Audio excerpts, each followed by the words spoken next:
We turn now to the story of one young man who is speaking out on an important but rarely talked about topic.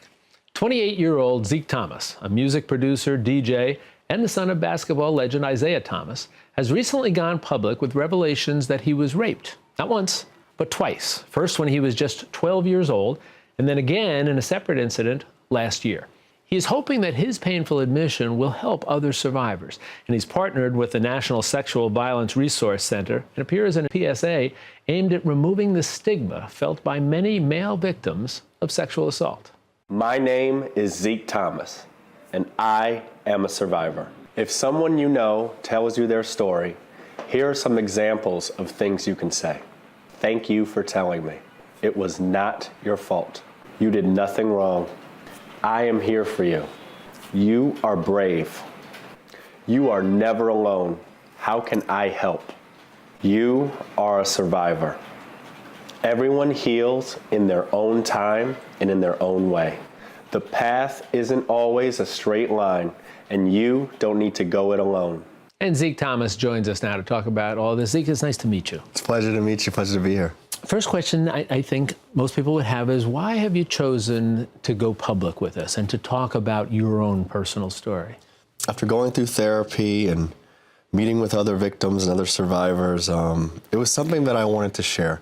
I didn't know and think it would be on such a large stage, but when I started talking in various groups and various meetings that I was attending, support groups and stuff like that, people were asking me to, could we write about you in the blog? You know, we know you're a popular DJ, musician. And I started thinking to myself, I'm like, this could get shaped the wrong way, not my way, not the way I want to tell my story. You were worried about how it might have gotten out there. Yes. And that it wouldn't be the way you wanted to get out there. What was your fear? And what was the way that you wanted to tell your story? My main fear, and I go back to when it happened and the days after, not knowing, being afraid, going through, was this my fault? Trying to figure out how to press charges, how, to find this needle in a haystack, so to speak. And I realized then that this was my way to kind of confront my rapist. I unfortunately haven't been able to find him. And this was my way that I wanted to get that point across. And why I was afraid more so was that I didn't want somebody to label me a victim at that point. You identify yourself as, I'm a survivor. Yes. You don't say I'm a victim. Yes. And that might surprise people. Why is it so important for you that you not be viewed as a victim and that you didn't want to use the word victim? Because there's definitely a change in any traumatic event that happens, whether that is sexual assault, rape, or, it's something that you're dealing with internally, that you definitely feel like a victim in that moment. But that pain, that trauma that you're feeling, eventually you either move on and you deal with it, you grow, you don't let it swallow you, so to speak, and you survive. I've heard you say also when you had to decide what to do that, as a gay man, as a black man, there were other barriers that you saw to this notion of going public with all this. How'd you get past them? Definitely in the African-American community, there's definitely a lot of stigma and walls around not just sexuality and gender, but, there's a certain type of bravado that you're supposed to carry yourself as a strong black man, a strong black woman. So my masculinity, I felt, had been completely taken from me in that moment. So what was I? Was I less than, even more? What stigma was I going to have to fight now? And then in the gay community, you're fighting this stigma of you're sex crazed, you're this, you're that, but that's not the reality of a gay man's world. Once again, you say that one of the most important things to tell a victim and then keep them telling a survivor is, I believe you. I just wanted to feel Why is that so important to say to them, I believe you? Because what you're doing is you're telling your truth, your story. And even when you're talking to a loved one like my parents or, a doctor, it's a shocking moment.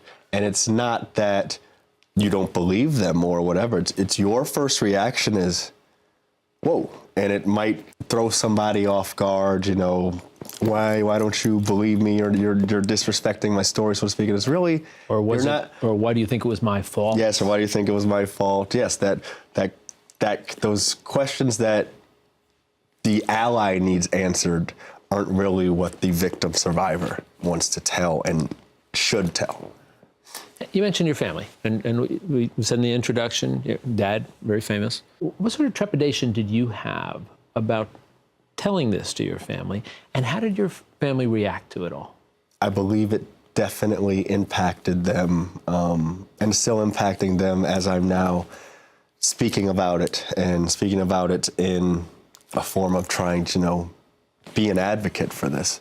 I feel for them as parents, having to relive my trauma over and over and over again now in the media. But I feel like the greater work that is happening and how they raised me, they're proud of it. Do you get the sense that people are respecting, as you tell the story now, providing you with a respect as you tell the story? Or do you find that people are looking at you, even though they won't use the word victim to you because you don't want them to? Do you get a sense that people still are looking at you as a victim in some way? Well, I definitely feel that there definitely are some people out there who look at me as a victim, but the overwhelming outpour of support and people who are victims and are going through this, and people who are survivors who have gone through it, and the way that the news media, so I owe you a great thanks, and all other journalists out there have taken this story and really pushed it to not just the United States, but now it's around the world. I never imagined this would be possible. I got phone calls, you know, from high-ranking government officials to celebrities to young children. It's overwhelming. Is it helping you? Is it helping in your healing process? 100%. I think every time that I hear that somebody else has dealt with this, it makes me see that there's hope, that life does continue. It takes an extraordinary amount of courage, and I know people have said that to you, to be able to come forward, not only to help yourself, but to help others. And I'm sure your family's proud of you, and I think there are an awful lot of folks out there that are going to watch you and say, you know what, he can do it, maybe I can do it too. So I think there's real value in what you're doing. Zeke, I appreciate it. pleasure to meet very you. much. You Pleasure to meet be you as well. All right. Thank you. Take care.